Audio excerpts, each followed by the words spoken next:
This isn't just another Brazilian Wonderkid story. It's a story about faith, scandal, and a kid who had the weight of greatness on his shoulders before he ever kicked a ball. At 10, Nike signed him. At 11, his club secretly sold part of his future and blamed his father for it. And by 13, his family had lost everything. They packed what they had and started over. Years later, Chelsea dropped 60 million, betting that what broke most kids would only make him sharper. Now, at 18, he's about to find out if they were right. Because the Premier League doesn't care who betrayed you, it doesn't care what you've overcome, it only cares about one thing. Are you ready? He was born in Franca, a city known more for making shoes than footballers. His dad, Ivo Goncalves, was a local pastor. They didn't have much, but they had faith. From the start, Estevao trained with his dad and a local team on the dusty dirt pitch. Ivo would run 2v2s and 3v3s, serving as both the goalkeeper and the referee. But there were no soft calls. If Estevao got fouled, even violently, Ivo would shout, "Play on!" Most people would have quit after these fouls, but not Estevao. His mother was worried it would crush him, but Ivo just said, "Trust me, I'm building his character. One day he'll be ready." And soon he was. The older kids couldn't touch him. He was too fast, too sharp. He'd learn how to protect the ball from the first defender he ever faced, the family's snarling Rottweiler. He once smashed a finger before a match, taped it up himself, and still scored 3 goals. His parents knew this boy was different. But for Ivo, it went deeper. Before Estevao was born, a woman approached him at a church and said, "Your son will wear a crown. The world will know his name." She said it with a kind of certainty you do not forget. Years later, a scout saw Estevao play and couldn't sleep. He sent a video to Cruzeiro and promised to help with everything. For Ivo, it felt like the prophecy was starting to come true. But the decision wasn't easy. It took a year of prayer, uncertainty, and doubt. People told him he was crazy. "The boy is 8. Are you nuts?" But Ivo knew what he had on his hands. So he gave up everything, his church, his job, and his home. Estevao's mother stayed behind working at a shoe factory. Ivo and Estevao loaded into an old pickup with barely enough cash to make it. When they reached Belo Horizonte, hungry and exhausted, they found a corner pizza place with 2 menu options, small or large. They bought the smallest one, chewy, tasteless, and unforgettable, and not in a good way. At Cruzeiro, things didn't get any easier. A coach met him with, "You're 8 years old. What are you doing here?" His school was chaos, police sirens outside, fights in the classroom. Estevao felt out of place. The only time he felt safe was when he was with his dad or with the ball at his feet. Still, he didn't complain. Every night after training, he and Ivo walked to a nearby field, just dirt and animals grazing, and worked through every mistake he made during practice. Right foot, left foot, over and over until the sun went down. That's what made him different. Not just talent, but obsession. And within a few months, Nike saw it too.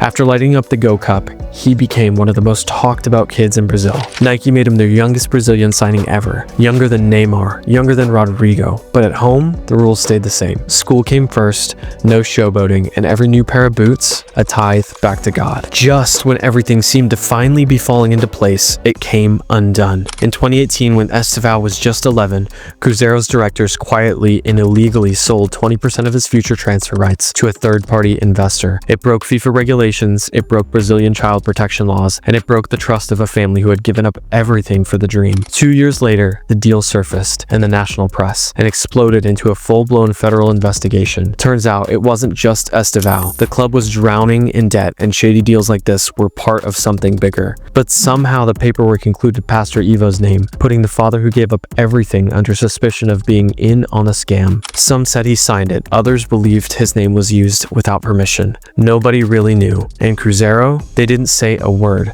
No explanation, no apology, no accountability. They weren't just dealing with a scandal, they were fighting to clear their name. By the time they walked away from Cruzeiro, the damage was done. A club that once felt like a dream had nearly destroyed them. After Cruzeiro, they could have explored other options, but Ivo wasn't chasing a bigger contract. He was looking for peace of mind.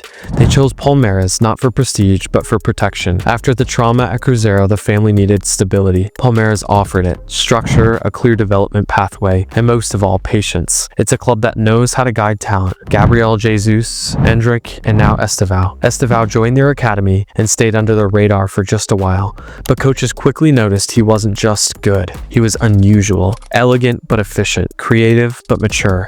He could beat you on the dribble or break you down with a single pass. He studied the game deeply and never missed a tactical session. By 16, Estevao was training with the first team. By 17, he wasn't just competing with the pros, he was outshining them. Before that breakout though came the first big call-up, Brazil's U17 national team.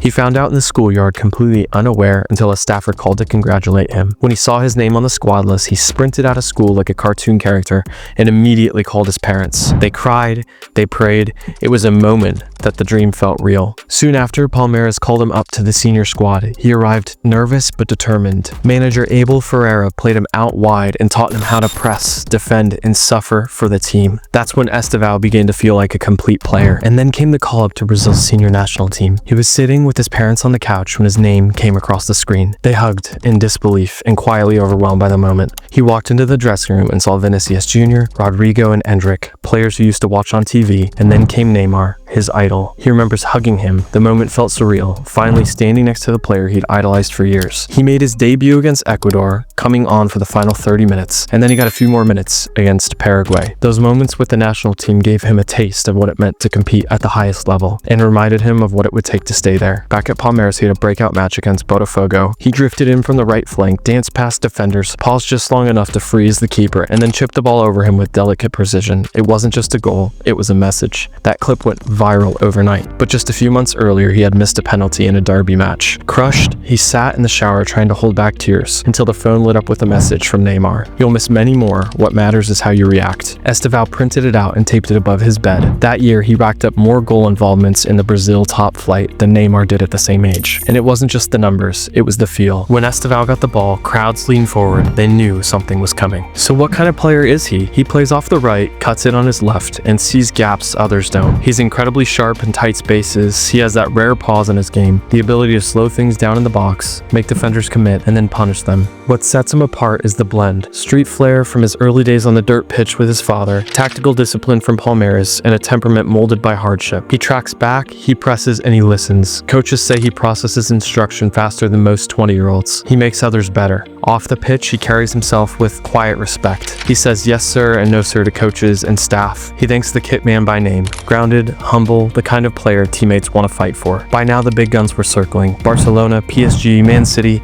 all willing to pay top dollar. But Chelsea didn't just offer a fee, they offered a future. While others dazzled with prestige, Chelsea presented a development plan grounded in patience and structure. They promised first-team integration, not a loan cycle. Palmeiras agreed to a deal worth over $60 million, including bonuses, the most expensive sale of a teenager in club history.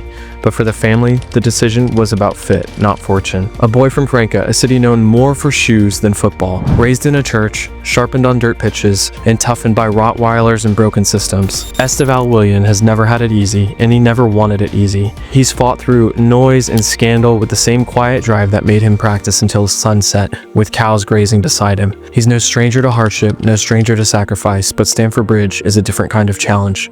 It chews up talent, it buries wonderkids, and yet maybe that's exactly why he fits. Because when the winter wind hits the Matthew Harding stand and the pressure starts to bite, it won't be the money on his shoulders, it'll be the voice of his father echoing from those dirt fields. Trust me, I'm building his character so one day he'll be ready. And now, with the world watching, we'll see if he really is.